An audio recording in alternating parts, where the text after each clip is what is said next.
there's a Wall Street Journal story about tomahawks, and the president went on True Social and denied it and called it fake news. But really, I think what's happening, reading between the lines and talking to one official, is the U.S. intelligence. The U.S. is greenlighting the use of European missiles by the Ukrainians and will provide intelligence help. So step up there. And then the Europeans also putting on their own sanctions. So, Dan, I'm not saying the president watched the morning meeting yesterday, took notes on everything you said, and said, "Let's prove Turrentine wrong." But Once again, they seem to be stepping up and doing exactly what you said they wouldn't do, but that they should do. Correct?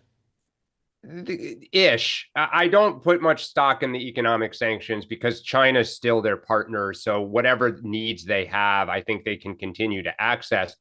The military one was interesting. British missiles that apparently can go like 200 miles or can go 200 miles. We've greenlit using them because they rely on our GPS systems, and we've given them permission to launch into Russia.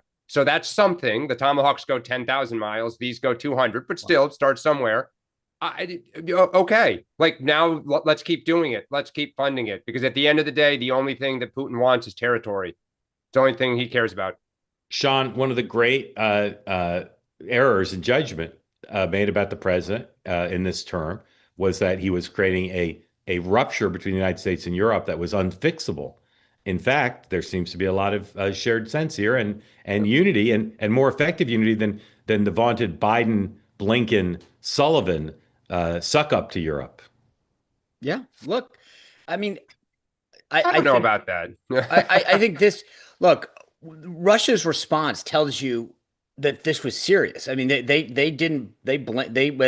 came back hard at this, meaning that clearly they feel it's impactful. So I think you can argue that if they could have gone further or whatever, but the bottom line is both economically and to some degree militarily, they tried to they definitely upped the game. The military thing I think is getting a little cute by half because, as Dan said, we're a little pregnant on this, and we're like, oh, well, these aren't our missiles. We're just telling you where to use them, how to use them. Where the intel suggests will be impactful. It'll be interesting how Russia reads that. But look, you can't argue that he didn't step it up, and these will have an impact on him, on Russia. Dan, just to clarify, there was plenty of unity between Joe Biden and Europe. They just didn't end the war.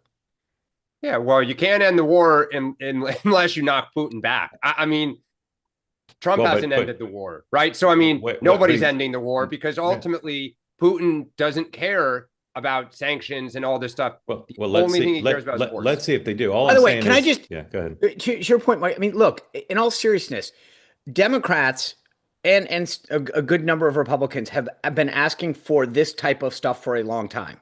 Okay, and where are the headlines this morning in the newspapers and the morning shows?